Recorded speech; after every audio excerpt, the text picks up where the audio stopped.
It is your Classic Metal Show right here on the ClassicMetalShow.com. That is Ring of Fire, featuring Mark Boals on lead vocal and the great Tony McAlpine on guitars. And the name of that tune there is called Empire. And on the phone with us, invading the Classic Metal Show empire, is probably one of the most proficient singers out there today, is my good friend Mark Boals. How are you, Mark? Hey, I'm great. How are you doing, man? Good, good. Well, I told you last April that we would get you on the Classic Metal Show, and here it is. Here you are. Yeah.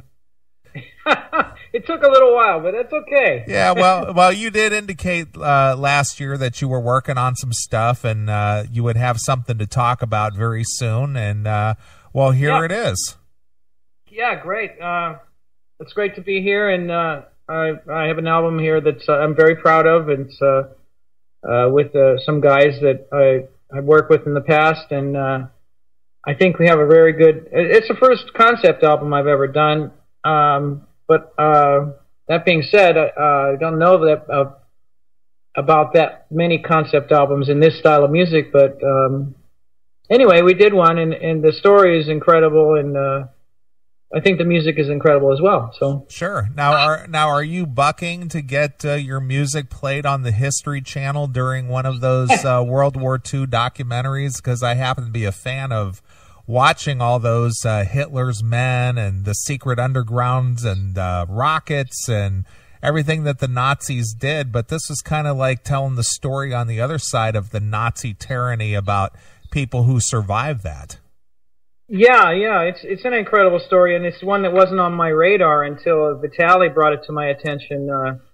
He's actually from Ukraine, so he had a much closer background on that. But yeah, I'm a big fan of the History Channel too. They have some really incredible stuff. But it'd be great to have some music on there too. Sure. Those royalty fees would probably enrich you greatly. It might enable me to pay a few more bills. And Absolutely. Well, Mark, I got to ask you. This new, as you said, concept record tells a story. Basically a World War II story about struggles and survival and so on and so forth that people had to endure during the time of the Nazis. At what point did you decide, hey, let's do a story about that, or let's write a whole album about that? Where did that thought come from? Well, as I said, Vitaly brought it up to me, and he said, was I aware of that, the siege of Leningrad, and how the people were surrounded for 900 days, almost 3 years. Nothing went in or out. So they were basically starving to death. They had no supplies. They had nothing to heat their homes with. And as you know, Leningrad is within the Arctic Circle. It's very far north and very cold in the winter, and dark all the time too. And they were just getting bombarded by Germans, and I think the Germans thought the city would fall pretty fast, but they were very stubborn and very strong, and did what they had to do to survive, even though I think over 1 million people starved to death. But there's so many small stories about what went on during that time, and that whole time, all over the world, people didn't know what was going to happen from one day to the next. It was really a crazy time in history. Sure, absolutely. In the whole world, all kinds of crazy things were going on. And this is just one part of it that I think deserves a little bit, deserves being told. I was not familiar with it, but it was Vitaly's idea, and I went to the library and old school style, and took out some books and started reading about it. And once I got into the emotion and the history of the story, it really, and wrapped my head around it, it really lended itself to some good music. It's such an emotional story.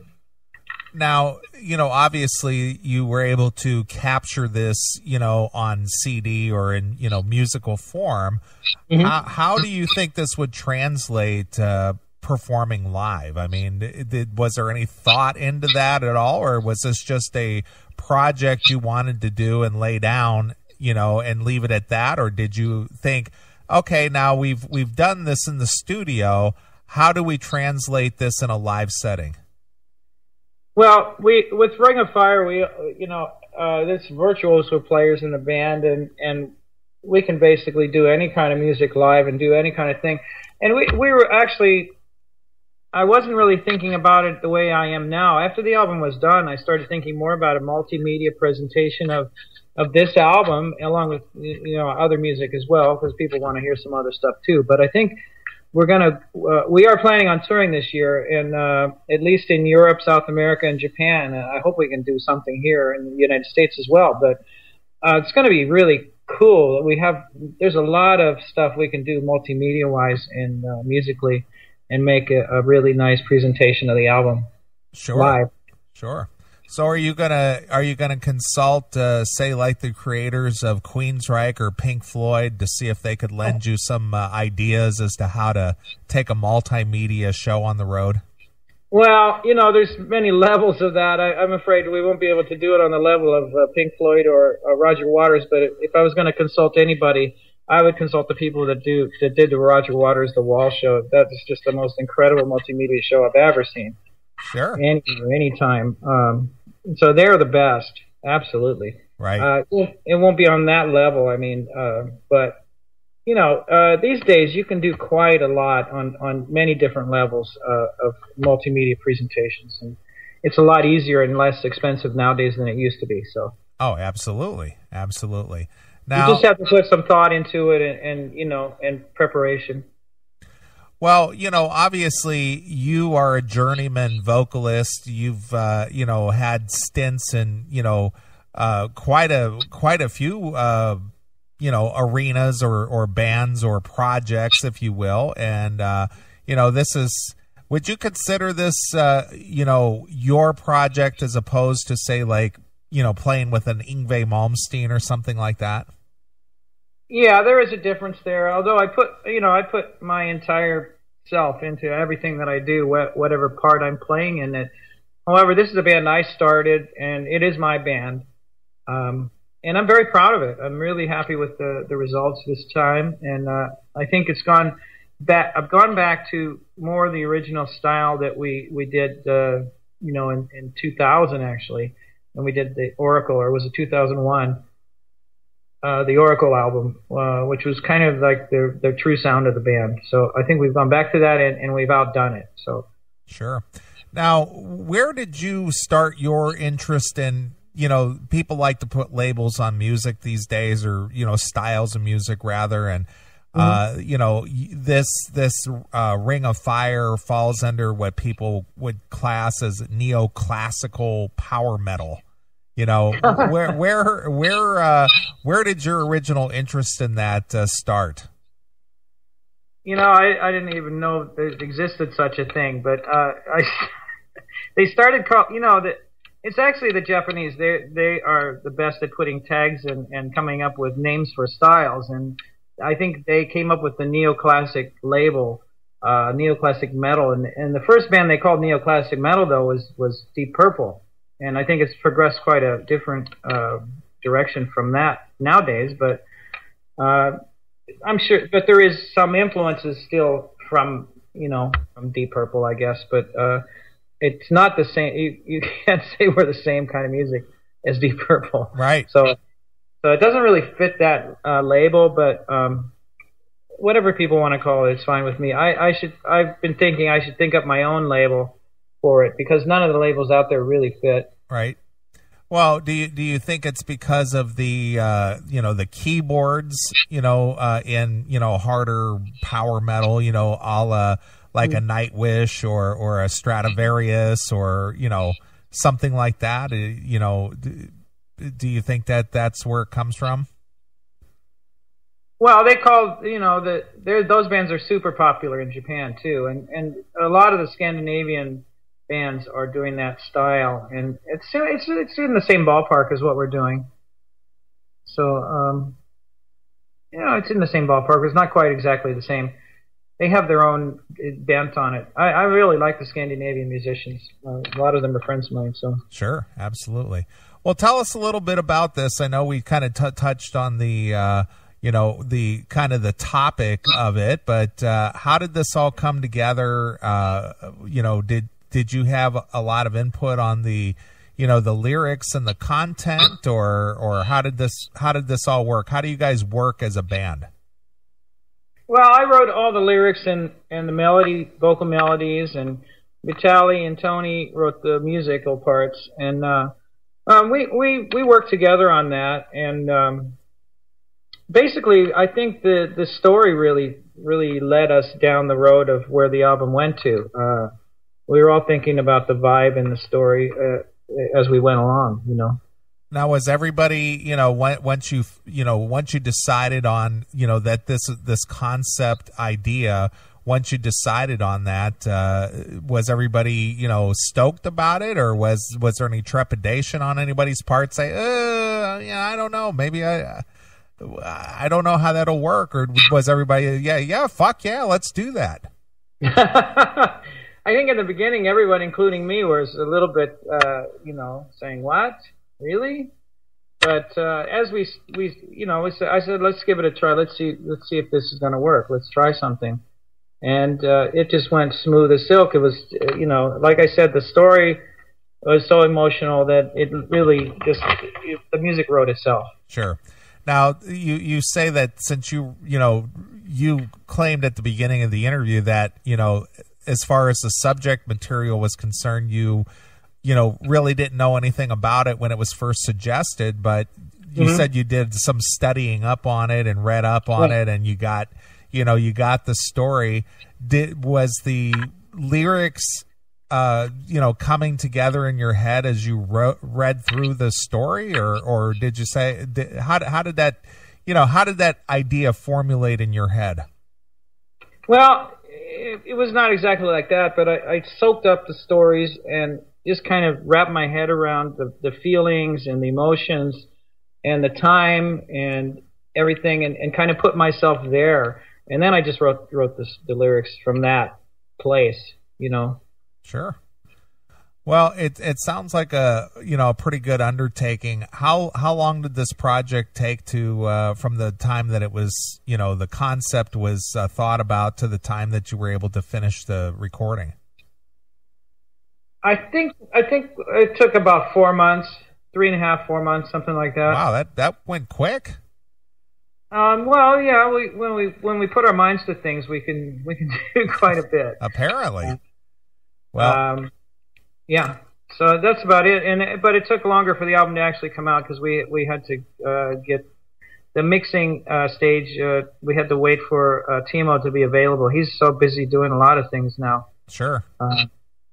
But so the release was actually delayed quite a bit. We had finished it earlier last year actually, and it's finally coming out now. That's fine. That timing is good, and the album's great. So I'm really happy about it. Now, what kind of a response do you think that you'll get to this? You did mention that this kind of thing is very popular in Europe, and what kind of distribution do you have, and what kind of promotion do you have behind something like this?